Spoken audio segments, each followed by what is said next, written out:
Good morning to all. Today we are going to discuss about anticoagulants. Coagulant having 16 factors mainly.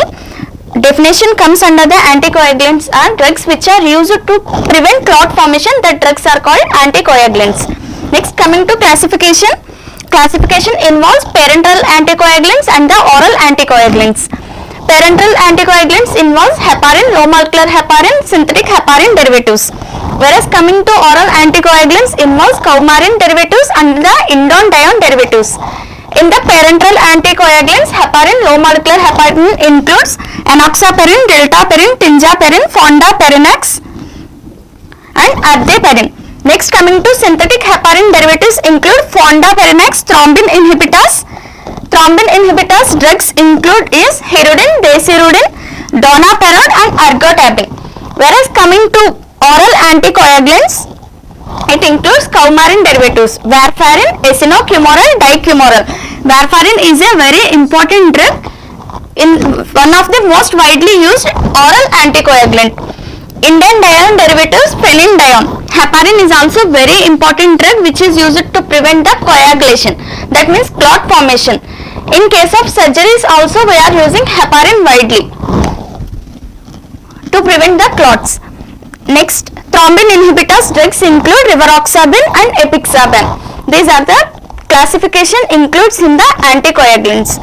Mainly two classes, parenteral anticoagulants and the oral anticoagulants. Parenteral anticoagulants are heparin and low molecular heparin. And synthetic heparin derivatives, thrombin inhibitors. Thrombin inhibitors drugs are hirudin, desirudin, ergotabin and donaparon. Whereas coming to oral anticoagulants include coumarin derivatives, warfarin, azinocumaril, dicumaril. Indone-dione derivatives include phenylenedione, enzaludione and indone-dione. Next, coming to thrombin inhibitors, rivaroxaban and apixaban. Next, mechanism of actions of parenteral anticoagulants. We are going to discuss about pharmacology of parenteral anticoagulants. In that first one, heparin. Heparin is a natural anticoagulant. Heparin is a natural anticoagulant. It involves the factors. This is antithrombin 2A or 3A.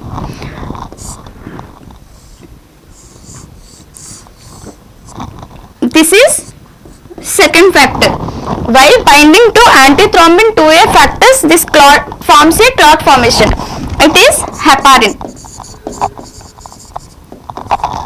Heparin is a natural anticoagulant. Heparin activates the antithrombin 3A factor. Next, this is more effective. Heparin is a more effective heparin antithrombin 3 complex. Heparin binds to antithrombin 3. That means here it is. This is antithrombin 3. This is a secondary complex. It acts as a secondary complex. This complex is bind to 2A. This is 2A. This is 2A factor and forms a tertiary complex. Listen clearly. It is a heparin. Heparin binds to antithrombin 3A factor. That is called second factor. That is called secondary factor. While binding to 2A, it forms a tertiary complex. Next, coming to pharmacological actions, it inhibits both intrinsic and extrinsic pathway and it inhibits platelet aggregation that leads to blood loss. It is mainly involves in the inhibition of intrinsic and extrinsic pathways of the coagulation. That means it is preventing the loss of blood and platelet aggregation that leads to blood loss. Next, coming to pharmacological actions, parenteral route of administration, pore absorption. Preferable route is intravenous and subcutaneous route of administration is much preferable while compared to other administrations. It is metabolized in liver, excreted through urine. Next, adverse drug reactions, hemorrhage, that means excess blood loss, hemorrhage.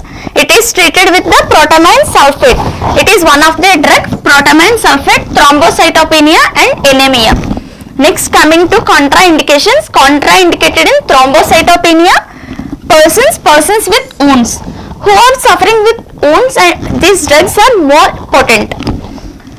Next, coming to low molecular weight heparin. This is also, it involves antithrombin 3 and 10A factor.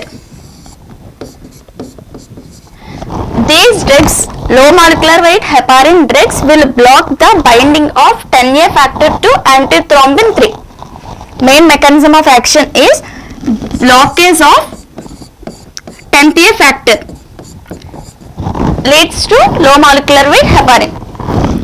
Next, thrombin inhibitors. Next class is thrombin inhibitor. Mechanism of action include no involvement of thrombin. Treatment directly binds to thrombin inhibitors. Thrombin inhibitors directly binds to the thrombin and inactivates thrombin. That leads to coagulant effect. Uses. Used in surgery. Adverse drug reactions include hemorrhage from wounds. Blood in urea is also one of the contraindicated, and blood in eyes. Next, oral anticoagulants. In that, first one is coumarin derivatives.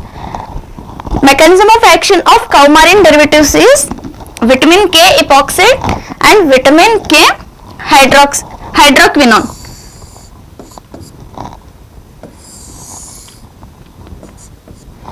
Vitamin K hydrolase here, hydroxylase, and form vitamin K hydroquinone. In the presence of carboxylase, it forms a vitamin K epoxide.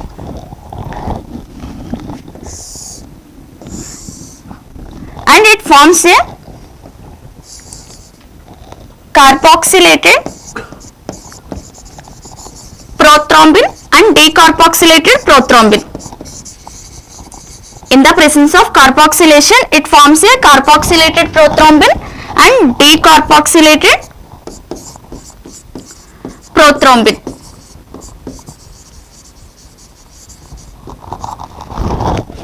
It involves the factors 7th factor, 9th factor and 10th factor. Vitamin K epoxide in presence of hydroxylase, it forms the vitamin K hydroquinone. It undergoes carboxylase and again forms vitamin K epoxide. In the presence of carboxylase, it is giving the carboxylated prothrombin and decarboxylated prothrombin. It involves the factors 7th factor, 9th factor and 10th factor, nothing but start factor. Mechanism of action includes coumarin inhibits vitamin K epoxide reductase, so that vitamin K epoxide does not convert to vitamin K hydroxylase. That means it is inhibiting the epoxide, vitamin K epoxide. Reductase will inhibiting, so that no conversion of vitamin K epoxide to hydroquinone. So does not undergo carboxylase, it forms anticoagulant effect. If it is converting means it is the coagulation effect. If it is not converting means it undergoes anticoagulant effect. Adverse drug reactions include hemorrhage, that is GI bleeding, and hematuria. Next, it mainly causes teratogenicity. Mainly crosses the blood-brain barrier and blood-placental barrier. So it is more toxic drug. Hepatotoxicity. It causes hepatotoxicity. Alopecia. Alopecia means severe hair loss. Dermatitis. There is a skin problems occurs by using these drugs. Pharmacological actions include oral route of administration metabolized by cytochrome P450 enzyme. Next, coming to drug interactions. Drug interactions are enzyme inducers and enzyme inhibitors are involved. Enzyme inducers along with warfarin, it causes increased metabolism of warfarin. Enzyme inducers are, examples for enzyme inducers are rifampicin, benzodiazepine, BZDZ means benzodiazepine, and chlorambucil. It is by using the enzyme inducers, it is increasing the metabolism of warfarin. So the does not administer the enzyme inducers along with warfarin. Next, coming to enzyme inhibitors. Enzyme inhibitors along with warfarin, it is decreasing the metabolism of warfarin. Enzyme inhibitors examples are disulfiram, ciprofloxacin and allopurinol. These are the drugs involved in enzyme inhibitors. Next, contraindications. Contraindicated in pregnancy, thrombocytopenia and cranial hemophysis patients. That means brain disease patients, it is more contraindicated. Next, second one is indene-dione derivatives. These drugs maybe inhibits the thrombin inhibitors. For example, drug is phenydione.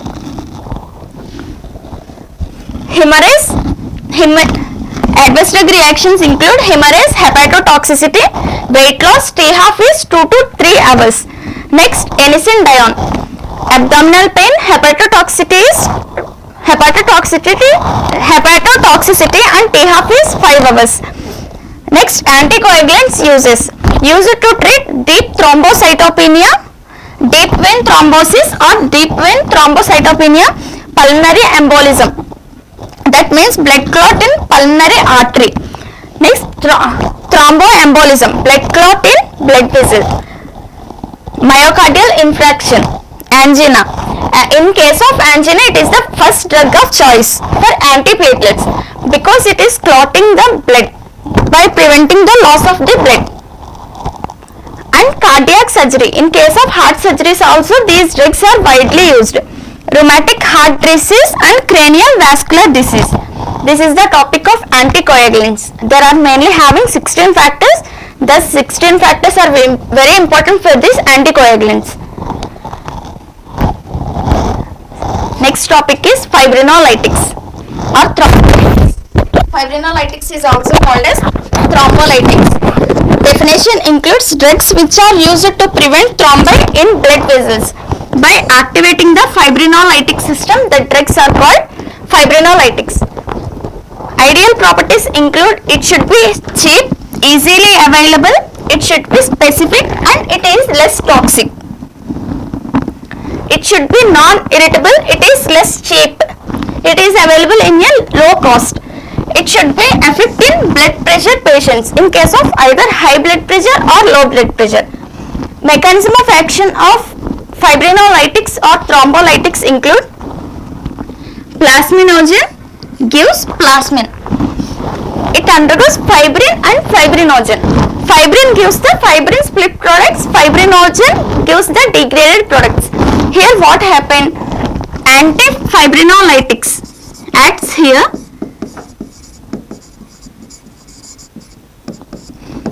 It is inhibiting the process of conversion of plasminogen to plasmin. If it is possible means it is inhibiting the fibrin into fibrin split products. Whereas coming to fibrinolytics, it is activating the plasminogen and conversion of fibrinogen into degraded end products. That's the mechanism. Classification includes fibrinolytics. Streptokinase, urokinase, alteplase, reteplase, these are the drugs included in fibrinolytics. Coming to antifibrinolytics, epsilon, amino, caproic acid and tranexamic acid. Streptokinase mechanism of action is all are similar because they are inhibiting the one action. That means streptokinase, they activate plasminogen converted into plasmin. This plasmin converts into fibrin and fibrinogen to fibrin split products. These all will activating by the streptokinase. Whereas same urokinase alteplase mechanism of action is also same. But drug interactions are changed. Drug interactions are streptokinase along with ergotabine. These two drugs combine to form nausea, vomiting, headache, dizziness and blood in urine. Alteplase mechanism of action is same. It is activating the plasminogen and converting the plasmin, and this plasmin converts to fibrin into fibrin split products and degraded products respectively, leads to anticoagulant effect. Drug interactions are reticulase and along with enoxaparin. While combining these two drugs leads to increased risk of hemorrhage. Urokinase also same mechanism of action similar to streptokinase. And urokinase while combined with the streptokinase, drug interactions include urokinase along with streptokinase. It is leads to increased risk of hemorrhage. Next, antiplase. Antiplase along with rimonamide increase the risk of hemorrhage. Adverse drug reactions, common adverse drug reactions for antifibrinolytics, that is prolonged bleeding from the wounds, gum bleeding, GIT hemorrhage, difficulty in breathing and hemorrhagic stroke. Next uses, common uses for fibrinolytics is coronary artery thrombolysis, and non-coronary uses include deep vein thrombosis and pulmonary embolism. That's it. Thank you.